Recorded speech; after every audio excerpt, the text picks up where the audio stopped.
everyone, Reaper here again with another video. Let me ask you this. What are the pillars of your comic book collection? What I mean is, what are some books that are in your collection that you, reasonably speaking, now and in the future, can safely say that you would never want to get rid of? I mean, unless you were upgrading it. If you were upgrading a 4 to a 7, then you'd get rid of that copy and maybe get that upgrade. But you could never get rid of that issue out of your collection. This is an issue in some grade or another, will always be in your collection until you are done with comic book collecting, whenever that day comes, if that day comes. That's what I'd like to do with this video. Now, there are many pillars in my collection. I'm only going to talk about 2 right now. I don't want to do too many. I might make a couple more videos with this, introduce some other books that I say, well, this is one and this is why, and all that sort of stuff. But ask yourselves, is Ghost Rider #1 a pillar in your collection? Is that a book that you could never get rid of? You'd like to upgrade your copy, but you must always have a Ghost Rider #1 in your collection because it's so important to you, it means so much, all that sort of stuff. If the answer to that is, well, not really, then it's not a pillar in your collection. It's one of those books that you like to have, but eventually you probably get rid of to get something else. I think that's what a lot of us, certainly me, have been doing over the years. Years ago, when I first started making videos 11 years ago, I would have said, I have the first appearance of Ultron. I could never get rid of that out of my collection. It's the first appearance of Ultron. Well, that's not the case anymore, because it's not really a pillar. It doesn't hold up anything. Having the first appearance of Ultron in my collection doesn't bring up my collection in my video, in my viewpoint. Okay? But there are other books that do. There are other books that have more meaning. It could be financial meaning. It could be personal meaning. It could be whatever meaning. A pillar. Okay. Let's show you this one first. This has become, and this is a book, obviously you've seen these books in my collection. I show same books over and over again, and sometimes I try to, tell a little story about them that wasn't revealed when they were first in this other video or whatever. But here's a pillar in my collection. Mystery Tales #19.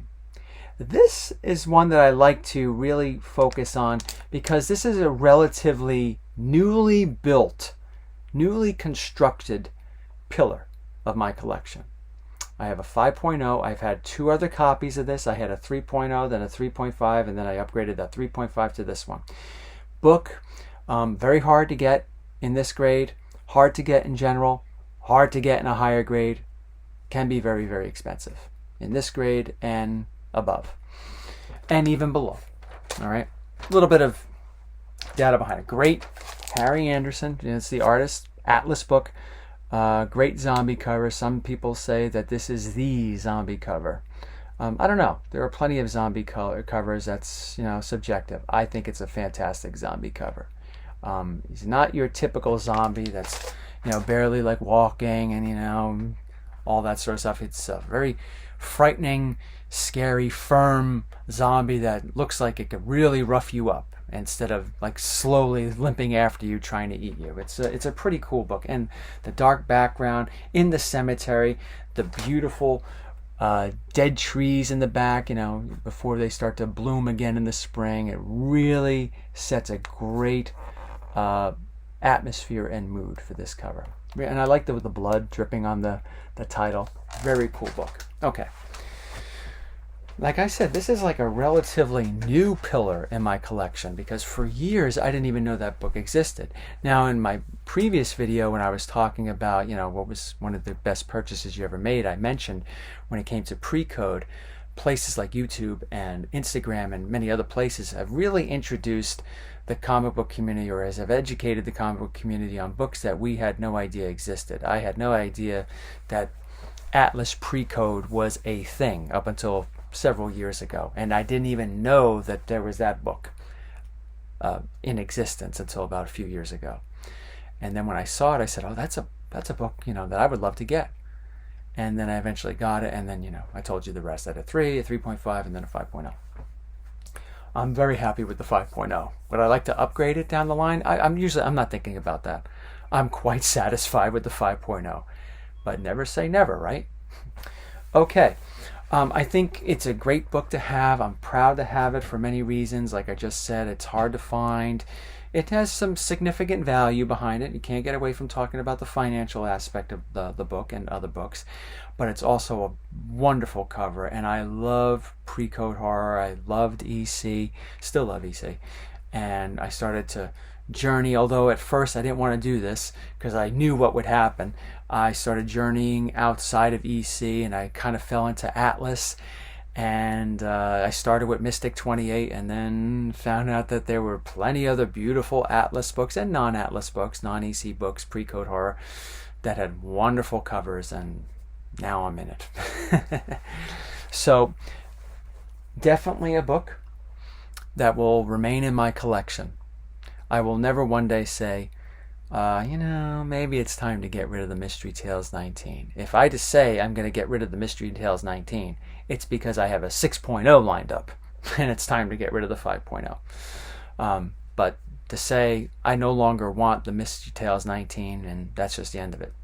No, that's something that holds up my comic book collection. It holds up my interest in the hobby. It's a pillar. And the last pillar for this video, like I said, I don't want to show too many. And again, you watch my channel, you've heard me talk about this. You would say, oh yeah, I could definitely see that one. X-Men #1. I have a nice 5.0. I upgraded in 2023. I've had many copies of this book over the years, from the time I started collecting in 1993 all the way to now. Had a coverless copy back in the early days of collecting. Then I upgraded to a 3.0 copy that obviously had a cover. Then I got another 3.0 copy after I sold the other 3.0 copy. There's a little bit of a story there that I'll tell some other time. And then I finally sold that copy to get this one. So it's a lot of copies over the years. So obviously I have interest in it. I could never get... X-Men is one of my favorite it's one of my favorite groups of comic book characters. One of my favorite comic book series. And definitely, along with Tales from the Crypt, even though Tales from the Crypt, reading those predates me reading X-Men, getting involved in X-Men, or even knowing who the X-Men were, X-Men has kind of kept me grounded in comic book collecting in those early days. And then it kind of led to Spider-Man, and, you know, that's when I really started to identify as a real comic book collector of sorts, trying to get key issues and all that sort of stuff. It really started, that aspect of my collecting really started with X-Men. And to have X-Men #1, which was a one with a copy with a cover, because like I said, I had a coverless copy, you know, from the early days. So I've always had a copy of X-Men #1 in my collection, but to have a covered copy was something that's absolutely wonderful. And I made that happen well over 10 years ago, and we've had upgrades since. Will that be upgraded? Probably down the line. I mean, I'm not saying this year, next year, or the following year, but I could see myself getting a 6.0 one day. You know? You get rid of that copy, and then you get rid of other books that are not pillars in your collection to strengthen that pillar. That's just the way I see things. Now, I understand that some people may not see things that way. They like to accumulate, and I'm not saying that that's bad. That's for you. That's just not for me. That's where I'm at with my collection. I'm a lot more satisfied with less books in my collection, but the books have better quality than having just quantity. For now, the quantity, you use that to strengthen the collection, strengthen the pillars. So, thank you for watching. I'd be interested in hearing what maybe one or two of your pillars in your collection is, what you think holds up your collection, what makes you enjoy collecting. Tell me about it in the comments. Take care.